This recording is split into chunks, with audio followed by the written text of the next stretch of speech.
sih sebenarnya yang harus kita siapkan untuk pengembangan diri, tergantung kita mau menjadi apa dan sebesar apa kapasitas yang mau kita siapkan. Anda boleh punya impian yang tinggi, Anda boleh juga menyusun budget yang bagus, yang tinggi juga.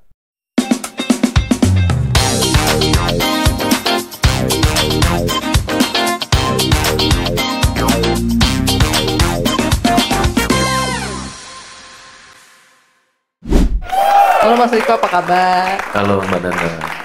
Udah lama ya kita nggak ketemu, terakhir itu kita ketemu sebelum pandemi. Sebelum pandemi ya? Iya, sebelum pandemi itu. Udah berapa tahun?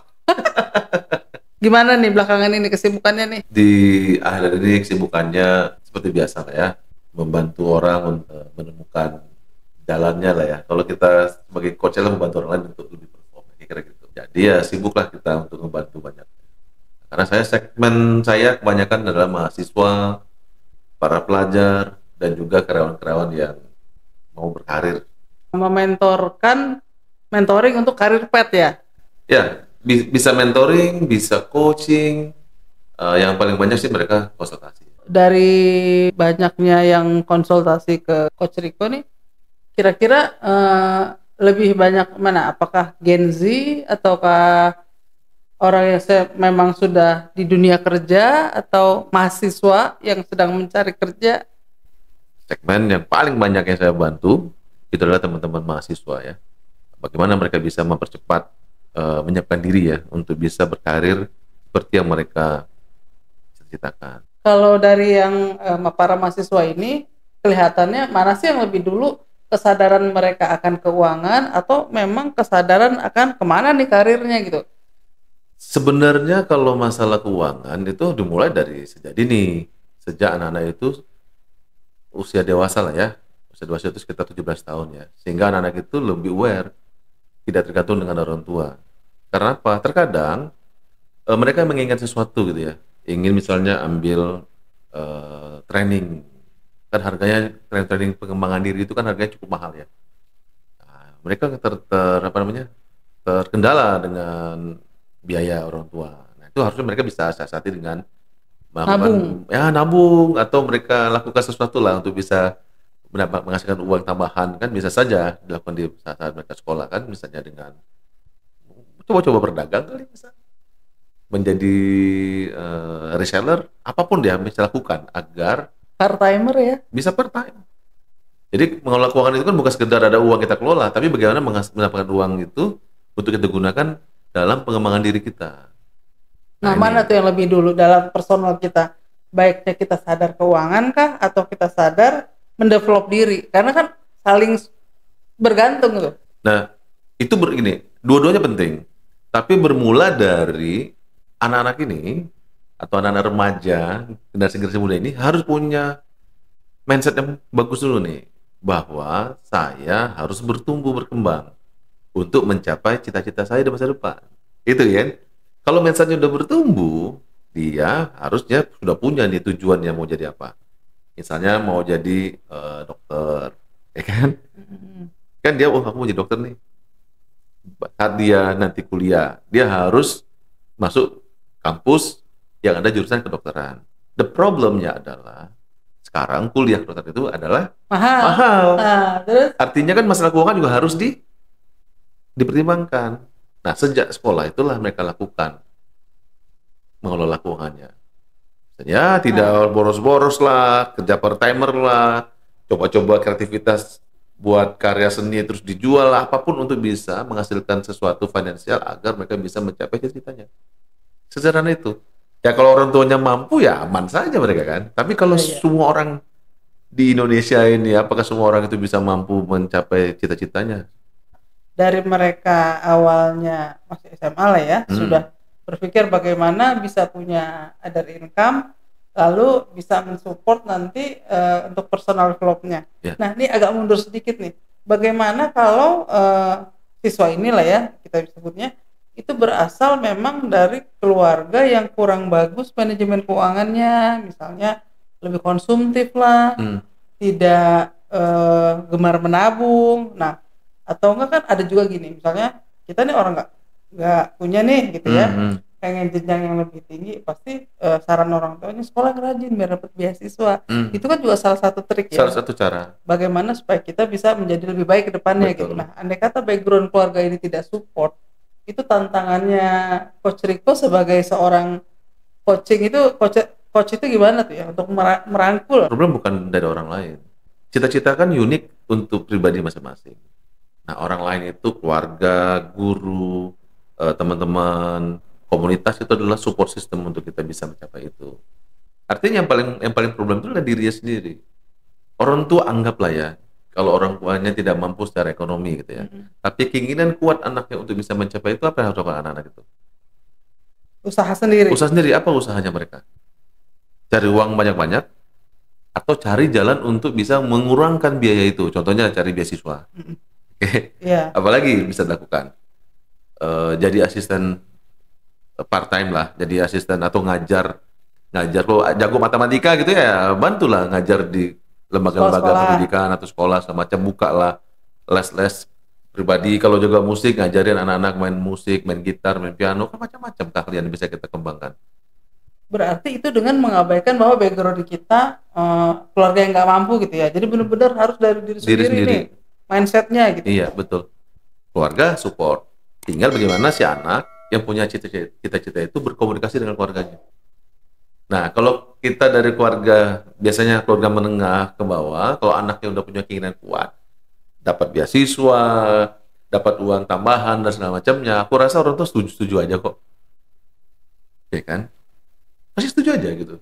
Ya, Uangnya ada sendiri kok, bisa di manage sendiri, sudah punya dana sendiri dari beasiswa atau dari kerja part time dan segala macamnya, dari menjual hasil karya mereka, kerajinan, itu orang tua senang aja. Malah itu bisa membantu ekonomi keluarga gitu.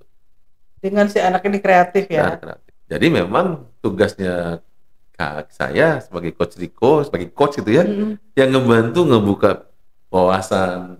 Dalam membantu wawasan anak nih, Coach Rico. Coach Rico tuh lebih dulu tahu background ekonominya, apa lebih memikirkan mimpinya? Nah, ini anak kayaknya mimpinya bagus. Anak nih kayaknya udah mikirin masa depannya akan menjadi seperti ini gitu. Nah, itu mana tuh yang lebih dulu? Kalau ketemu saya pasti belum ada mimpi misalnya. Oh gitu. Bingung dia mau jadi apa. Nah, kita bantu sehingga dia memilih tujuannya. Setelah itu kita bantu dalam metode coaching dan macamnya. Terus setelah itu dia ngebuat visinya, planningnya sendiri. Setelah itu kita lihat apa tantangannya mereka, masalah keuangan kah, masalah apa segala macam. Itu bagaimana dia mengisi kompetensi mereka agar mencapai itu. Itu kita bahas detail. Nanti salah satu solusinya misalnya adalah ya tadi memanage keuangan. Salah satunya. Bagaimana mendapatkan sumber dana untuk bisa mencapai cita-cita, itulah yang kita gali bersama-sama. Kalau kita lihat secara random ya, ada juga keluarga-keluarga itu yang satu memang secara ekonomi sulit, yang kedua juga cara berpikirnya tentang uang itu selalu negatif gitu. Misalnya, zaman sekarang susah nyari uang, terus ini anak banyak, udah pinjol aja deh gitu. Jadi punya pemikiran yang instan aja gitu, nggak mau berproses. Nah itu gimana nih Coach Rico sebagai coach yang mensupport cara berpikir para anak muda ini? Ya, segala sesuatu dimulai dari cara berpikir ya. Kita para coach, para mentor kan pasti yang kita perbaiki adalah cara berpikir dulu atau mindset dulu ya. Cara berpikir, terus kita bicara mentalnya bagaimana menghadapi situasi yang tidak baik.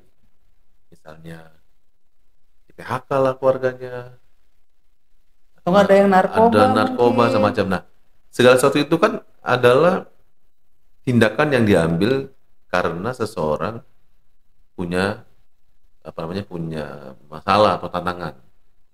Contoh kita misalnya lagi butuh pengeluaran biaya untuk anak sekolah, tapi nggak punya, malu untuk pinjam sama teman, atau saking sering minjam ke teman nggak kasih pinjaman, di saat urgent malah nggak dikasih gitu. Ada pinjol dapat ditutup dengan pinjol lagi, ada menggulung akhirnya ya tahu sendiri lah. Iya, jadi besar ya pinjolnya. Habis itu dari pinjol untuk dapat uang besar pakai judol, cocok. Nah itu kan juga termasuk pengaruh negatif ya di lingkungan keluarga sendiri. Misalnya contohnya saya ini sebagai anak, usia masih usia sekolah, banyak kebutuhan terkait sekolah. Lalu kita melihat orang tua kita berkekurangan dan terkait masalah pinjol pula. Jadi kayaknya kalau sebagai anak itu boro-boro mau mimpi ya, kayaknya udah ketakutan dengan Iya, kondisi keluarga betul, nih. betul. Duh, gimana ya? Apa iya gitu? Apa iya gitu? Makanya begitu kita selamatkan, nah ini cara menyelamatkan banyak orang adalah bagaimana anak-anak itu keluar dari lingkungan yang seperti itu, lingkungan negatif. Makanya kami bangun pertama kali adalah mindset yang positif. Agar anak itu punya mindset positif, terus dia bisa mencari lingkungan yang positif juga. Oh ya, untuk bisa mencapai cita-cita saya ini, saya harus bergaul dengan misalnya nih, ingin menjadi pengusaha misalnya gitu ya. Aku jadi pengusaha. Nah, kalau menjadi pengusaha, kan kita harus berteman dengan orang-orang yang sudah sudah punya usaha tuh, agar dapat misalnya cara berpikirnya, dapat kebiasaan-kebiasaannya. Itu kita mulai latih kebiasaan kita itu. Dapat diskusi-diskusinya, kan. Nah, jadi kita pada saat kita punya cita-cita, kita memilih lingkungan mana kita pilih. Berarti dalam hal ini kita cara berpikir kita itu nggak harus melulu dipengaruhi oleh masa lalu gitu. Anggaplah Betul, masa lalu atau betul. keluarga kita backgroundnya kurang mampu atau jauh lagi dari kata berkecukupan gitu ya. Oke. Berarti itu yang harus kita buang Ya. gitu. Sederhana saja cara berpikirnya. Kita tidak bisa memilih dari keluarga mana kita dilahirkan. Oke, itu Ya, merupakan setuju, setuju. sebuah takdir lah ya. Nggak usah sesal lagi gitu. Tidak bisa memilih. Tapi kita ingin menjadi tanda kutip ya, ini malah bicara kaya dan miskin. Kita bisa memilih kita mau jadi kaya atau miskin dalam kehidupan kita. Ada nggak orang yang lahir kaya terus tiba-tiba miskin di ujungnya? Ada. Gak mesti kita lahir di keluarga kaya, ujungnya juga kaya. Intinya bagaimana kita memanage segala sesuatu dalam perjalanan hidup kita, itu di manage. Nah, itu mempengaruhi mindsetnya itu kan nggak gampang tuh Coach Riko. Yes, itulah metodologi kita gunakan. Itu skillnya sebagai coach, sebagai mentor kan di situ. Banyak orang di dalam pengembangan diri itu problem karena selalu ngomong, aduh aku nggak bisa kuliah, biaya mahal. Aku nggak bisa training yang gini, biaya mahal. Semua biaya mahal lah intinya. Pertanyaannya mau nggak?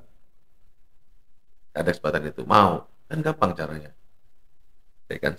Pertama, kalau kita di lingkungan yang tepat, kita pasti dapat kesempatan untuk dapat juga training gratis, ya kan, dapat Ketemulah ketemu komunitas itu ya. itu, bisa sharing gratis ilmunya. Jadi pengembangan diri itu ada juga yang gratis dengan cara berkomunitas dengan baik itu, dengan lingkungan yang tepat itu akan sharing ilmunya. Mungkin juga faktor media sosial kali ya. Apalagi sekarang kita bisa lihat di sosial media segala macam pengembangan diri, biaya murah lah. Nah, bisa menghasilkan uang juga nggak kira-kira? Bisa. Ini salah satu nih, Tung Hitung ini bisa menghasilkan uang nggak dalam channelnya? Bisa. Walaupun Tung Hitung misalnya ini memang faktor sosial ya, ingin berbagi seperti ini, bisa menghasilkan uang juga untuk Ada biaya cuannya hidup. gitu Ada ya. cuannya. Tapi kan harus dipelajari. Bagaimana Iya. sih dapat cuan itu? Gitu. Apakah dari iklan, apakah dari sponsor, dari teman-teman yang satu visi? Wah, Tung Hitung ini memang bagus nih visinya, misinya untuk membantu banyak orang gitu kan. Teman-teman komunitas karena suka, dia akan support. Support itu bukan sekedar financial aja ya. Banyak hal yang bisa support. Info. Informasi, contoh nih misalnya ngangkat tema-tema tertentu yang orang-orang tertentu yang harus dibawa ke sini. Segmennya ya, Ya, segmennya. itu melibatkan banyak orang di sana gitu. Itu salah satu support sebenarnya. Termasuk teman-teman tadi, mahasiswa atau siswa yang mau berkarir, mau sukses, mau apa, itu tergantung dia berada di support system yang seperti apa. Nah, misalnya gini, Coach. Anggaplah dalam satu informasi, misalnya di siswa ini kepengen ikut training gitu ya. Sementara dia nggak punya tabungan satu. Yang kedua juga nggak ada tuh budaya menabung di keluarganya. Jadi cara berpikir mungkin di keluarganya gitu ya, gimana besok? Sementara kan kita harusnya mulai tertata ya besok gimana gitu kan, sudah ada planning. Nah, itu juga membiasakan menabung itu juga nggak mudah loh Coach Riko. Apalagi tiba-tiba punya keinginan ambil training atau apa yang perlu biaya, nanti trainingnya udah lewat, uangnya belum terkumpul. Nah, gitu gimana itu siasatinya? Sebenarnya bukan budaya menabungnya yang jadi problem, tapi kebiasaan kita membuat rencana yang kita nggak pernah buat. Bisa kita membuat sebuah rencana apapun itu ya, mau bangun rumah, Berarti mau menabung sekolah, mau juga kuliah, rencana ya? itu sebuah rencana. Jadi yang harus dilatih adalah membiasakan diri membuat rencana. kan? Di saat rencana itu ada budgetnya, finansialnya, dia akan mikir dari mana ini dana ini akan aku dapatkan. Budget sekian ini seperti apa aku keluarkan. Jadi harus dilatih sama anak-anak itu atau keluarga adalah bagaimana membuat perencanaan hidup. Oke? Dari jauh-jauh hari. Jauh-jauh hari. Karena kan kita bisa berencana jangka pendek, jangka panjang, jangka menengah. Kalau tadi karir itu kan jangka panjang. Nah, kalau kita udah berencana karir kita atau sukses kita ke depan gitu ya, pasti di dalamnya akan ada perencanaan-perencanaan budget tadi. Ikut training nggak ada uangnya, caranya gimana ya? Caranya gimana ya? Caranya gimana ya? Dari Coach Rico itu mengasih arahan yang positif. Sementara ketika dia balik ke rumah itu semua negatif. Ya. Nah itu bagaimana sih kita berjuangnya gitu? Karena circle kita kan sebenarnya sebagai coach Rico ini kan waktunya nggak terlalu banyak nih sama ini siswa. Dan siswa ini juga lebih banyak di keluarganya. Gitu. Yang circle-nya mungkin dominan negatif. Aku nggak promosi ya. Cuma di dalam buku yang aku tuliskan, cara sukses itu ada namanya formula cinta. Nah. Wah, apa tuh formula cinta? Cinta-cintaan nih dah. Cinta-cinta bukan cinta para remaja. Kenapa cinta? Karena anak diingat aja. Nah, di cinta itu sebenarnya kita buat sebuah itu kamera itunya. Di dalam formula cinta itu kita juga ada apa ya? Ada metodologi gitu ya. Kalau misalnya kita udah punya cita-cita gitu ya, ingin menjadi pengusaha, gigi tanya Pak. Wah, buat rencananya detail gitu. Masalahnya kan eksekusinya gimana? Nah, mengeksekusinya menggunakan cinta, formula cinta. Apa itu? Nah, pertama C itu adalah komitmen. Disitulah kita mulai melatih diri kita konsisten menjalankan apa yang kita rencanakan. Ini dari usia dini udah bisa. Dini. Tapi dengan bahasanya mereka ya. Ya, dini itu bukannya PAUD ya, maksudnya dini itu SMA. Bahasa mereka tuh ya kalau kamu sudah punya cita-cita itu ya kamu komit dong. Gitu karena kan punya niat. Aku ingin menjadi pengusaha gitu ya. Sukses terkaya di Indonesia karena aku ingin. Ada lagi nih, aku ingin jadi kaya, sukses jadi pengusaha karena aku ingin membuka lapangan pekerjaan bagi banyak orang, membantu banyak orang. Itu kan visi dan misi pribadi. Atau enggak menaikkan derajat keluarga. Menaikkan derajat keluarga karena sayang sama orang tua, karena adik harus kuliah, apapun itu menjadi goals dan misi pribadi mereka. Itu dikuatkan dulu. Makanya harus jalankan. Jadi hidup atau mati gitu kan. Udah langsung itu pilihannya. Langsung gitu, doktrinnya gitu. Lu berubah, kamu berubah atau mati nih, change or die gitu kan. Nah, ada juga di situ. Intinya oh ya aku harus jalankan. Latihan itu pelan-pelan, komitmen. Terus kedua, ada I, interest. Interest apa? Ya ciptakan rasa ketertarikan minat kita terhadap cita-cita itu. Cari apa yang kita suka sehingga kita betul-betul tergila-gila dengan cita-cita itu. Aku jadi pengusaha. Oh, pengusaha minded banget. Karena kita minat, hari kita belajar kan. Buka YouTube, buka apapun di sosial media mencari bagaimana menjadi pengusaha, belajar digital marketing, belajar sales, belajar tentang produk, inovasi, karakter apa yang harus bangun. Tapi anak generasi sekarang tuh juga tertarik menjadi konten kreator loh. Nggak apa-apa, nggak masalah. Apapun ceritanya silakan. Nah, terus yang ketiga nih, yang ini paling penting, network.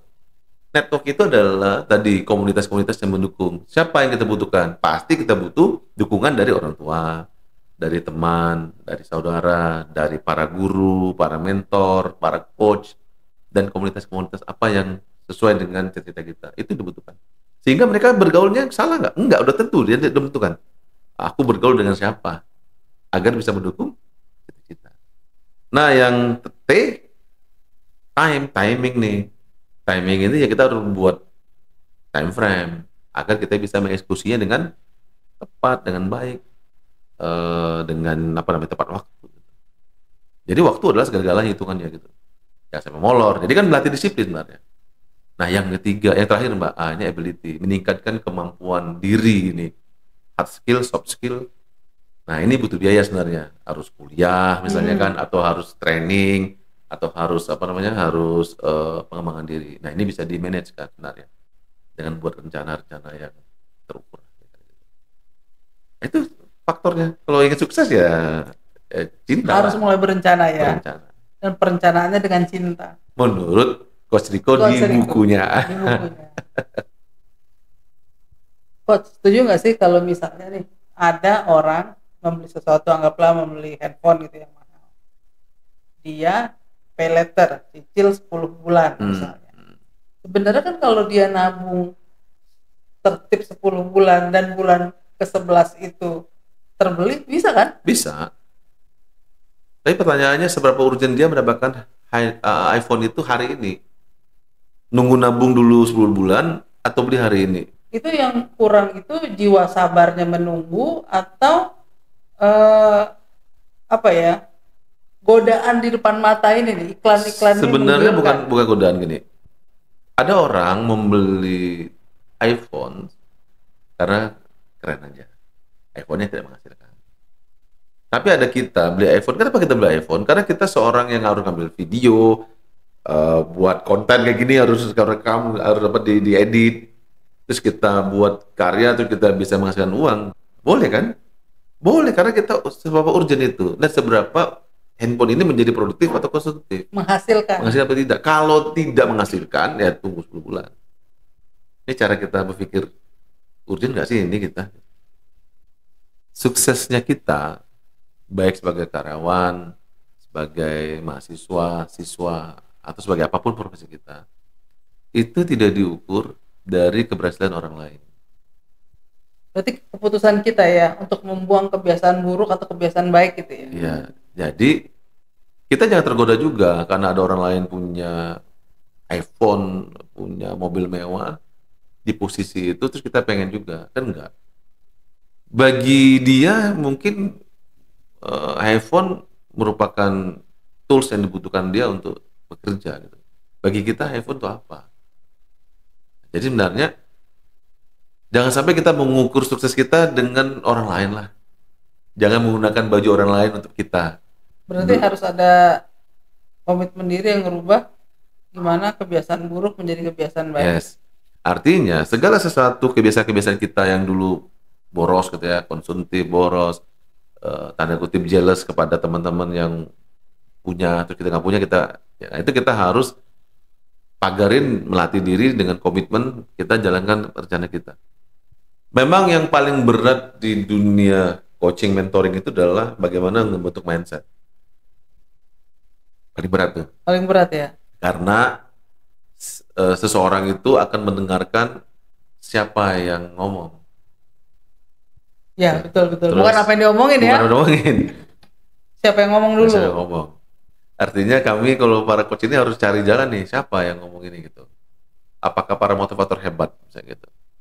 Oh, kalau kamu bukan direktur, misalnya kalau dia mau jadi CEO kan, kalau bukan direktur atau CEO yang terkenal ngomong, dia nggak akan dengar. Padahal yang ngomongin CEO itu juga sama dengan ngomongan para coach juga kan.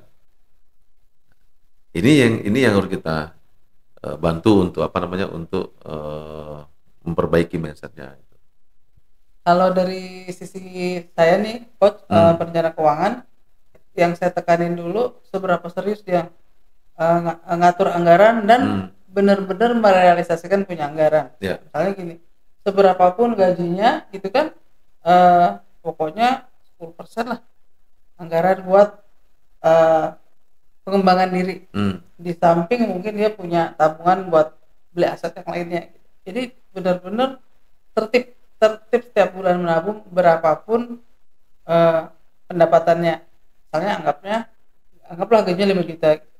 Di pikiran dia itu gajinya 4,5, 4.500.000. Sekarang kenapa 500-nya udah tabungan, udah harga mati deh, itu tabungan. Nah, ini juga bagaimana seseorang ini bisa membedakan apa sih yang menjadi kebutuhan, apa yang jadi keinginan. Jangan-jangan semua keinginannya kebutuhan. Nah, itu yang agak sulit tuh. Iya, betul. Akan semakin jauh dia terhadap tujuan dia menabung dan semakin jauh lagi dari keinginan dia untuk mengembangkan diri. Yeah.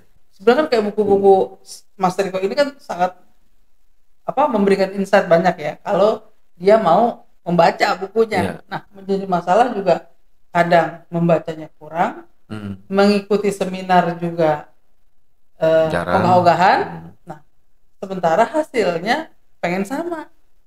Mimpi saya begini, tapi step satunya tuh nggak diikuti. faktor pengelola keuangan itu penting.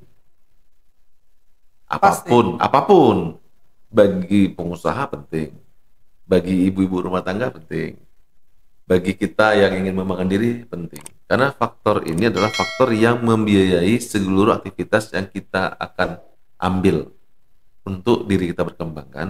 Iya. Jadi penting. Seberapa penting mengatur keuangan untuk mengembangkan diri sangat penting. Karena itu adalah bagian dari kita lebih gampang dalam berinvestasi ilmu. Sangat penting. Berapa besar? Nah, seberapa besar itu sebenarnya dimulai dari kalau kita karyawan dimulai dari apa? Dimulai dari berapa gaji kita, berapa kebutuhan hidup kita pribadi atau rumah, gitu ya, berapa kehidupan itu, biaya-biaya itu, jangan yang paling mewah, tapi yang paling cukup lah, pas itu berapa. Gimana sih tantangannya untuk merubah mindset itu? Tantangan mindset itu sangat besar sekali. Itu PR seorang coach. Tapi para coach dibayar mahal hanya untuk membantu orang-orang mengubah mindset. Jadi membantu orang untuk mengubah mindset. Pertanyaan, ada yang berhasil ada enggak? Ya, ada yang berhasil lebih cepat, ketemu 1 jam terus bisa langsung mindset berubah. Ada yang butuh ketemu berkali-kali, ada yang butuh sampai training, workshop segala macam baru berubah gitu mindsetnya, tergantung ya. Tapi menurut saya semakin lama mindset kita itu tidak berubah, semakin mahal harganya. Harga investasi kita untuk mengubah mindset kita. karena kita ketinggalan jauh Ketinggalan. Sederhana aja, kenapa kita ingin berubah mindset kita? Kita ingin hidup lebih baik kan? ya. Iya. Ya, kalau kita mau hidup lebih baik dari hari ini, kita harus berubah lah. Apa yang berubah? Ya mindsetnya harus berubah. Bahwa kita nggak bisa lagi hidup dengan gaya kita hari ini, dengan style kita seperti ini. Harus pakai cara-cara baru. Coach Riko, misalnya nih, kesadaran itu timbul ternyata setelah kita berumah tangga. Bisa. Udah punya anak 2, misalnya, usia sekolah, baru sadar ekonomi morat-marit gitu. Nah itu gimana tuh? Mindsetnya terlambat nggak tuh? Enggak. Nggak terlambat? Enggak. Cuma butuh effort aja. Kalau kita udah sadarnya dari zaman kita sekolah kan lebih gampang tuh. Terbiasa kan, menjadi terencana, ya kan. Terus baru sadarnya saat kita punya masalah setelah kita berkeluarga. Ya bagus, sudah sadar gitu. Tapi kalau untuk mencapai yang lebih besar lagi, dia harus berkali-kali effortnya untuk memperbaiki diri.